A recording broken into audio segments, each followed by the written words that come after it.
From Anshei Sphard-Beth Emeth congregation, it's time to take 10 minutes for Torah with Rabbi Joel Finkelstein.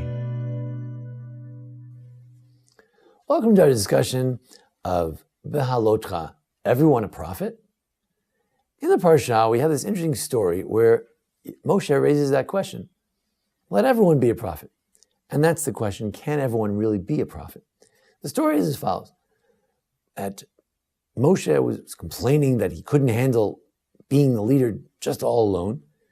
So Hashem said, fine, let's appoint 70 elders, and you'll put your spirit on them. And so it was. Created the 70 elders. However, Joshua pointed out that there were two other individuals, Eldad and Medad, they were also prophesying. And apparently they were not among the 70 people who were chosen. So Yoshua said, put them in jail, Klaim, because after all, they've prophesied without you.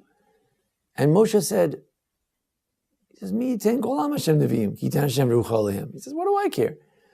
Let it be that all the Jews were prophets, that God should put his prophecy on them. What do I care? What's the problem? Why should we put them in jail? If people want to be prophets, that's great. Let everyone be prophets. In fact, in the prophet Yoel, it does say that in the end, that that your sons and daughters will prophesy. So there'll be tremendous prophecy in the end of days. Now, what exactly was going on here? So the Chizkuni, French commentator, he says, the problem here is that there's indirect prophecy. I mean, I thought all prophecy should come through Moshe. Yoshua says, this prophecy is unauthorized. It's not going through you, Moshe. And Moshe says, what do I care? Let it be that there are prophets without me. What do I care? The Kli Yakar says, look, if they were prophets who came through me, I certainly am not jealous because those are my students. That I gave them some of my spirit. Rabbi Soloveitchik explains the idea of a teacher is that a teacher gives some of himself to the students. And there's a concept that we learn in Sanhedrin, Daf Kuf Hey Beis, that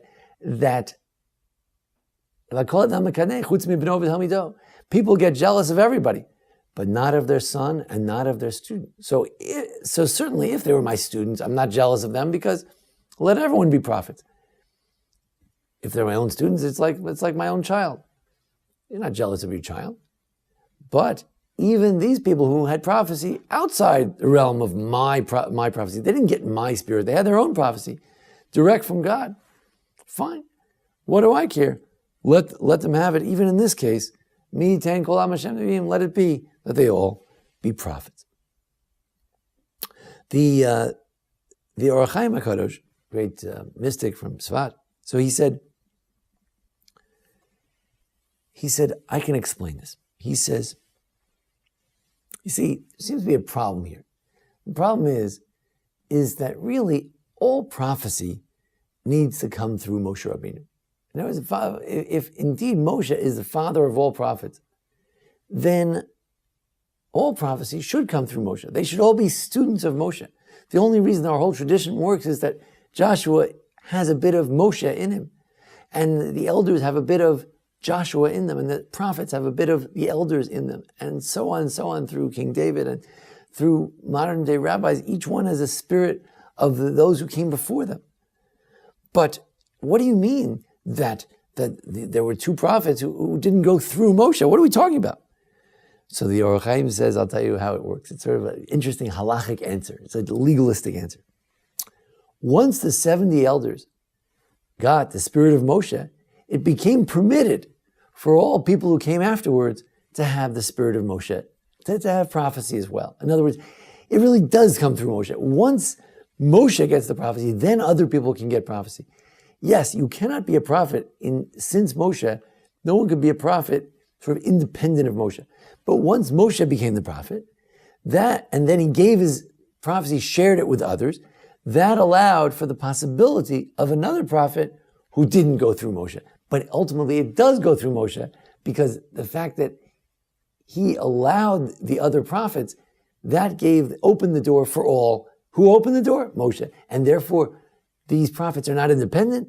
They come through the authority of Moshe himself. Now this idea that, oh sure, let everybody be prophets. Really? Everyone be a prophet? Didn't you ever read the Mor Nevuchim, the Guides of Perplexed, where the Rambam describes that a prophet cannot be a fool? Not anyone can be a prophet. There are only certain individuals who can be a prophet. This idea that everyone could be a prophet, it's nonsense. The prophecy is not for the fools.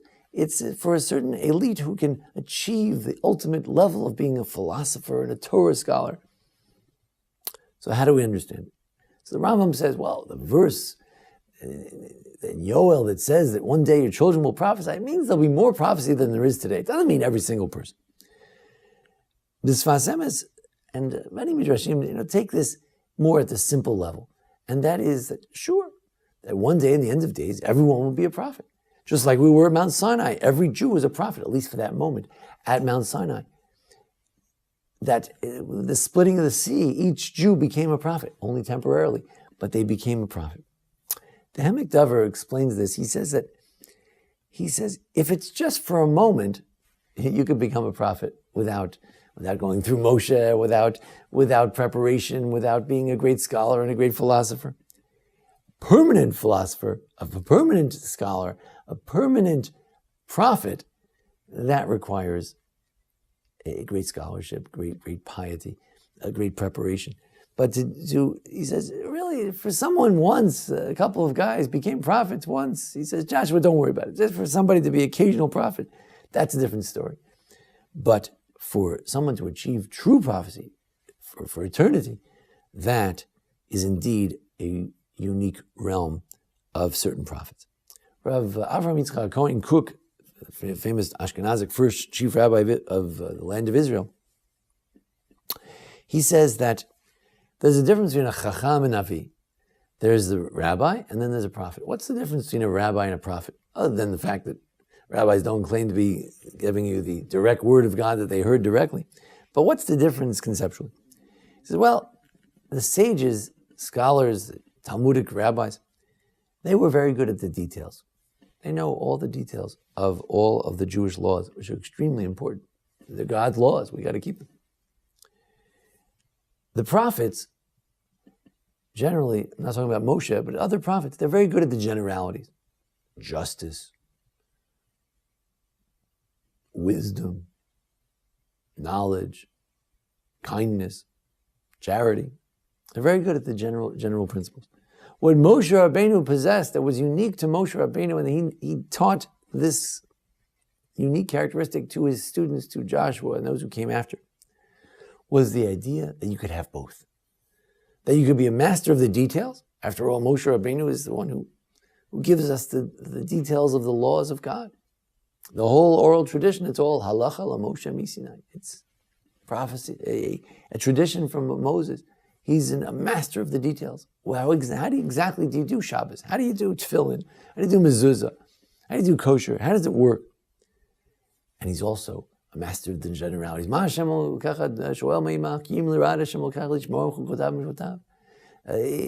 we have the idea of, what does God ask from you? He gives the general principles. Moshe is capable of speaking in the generalities as well.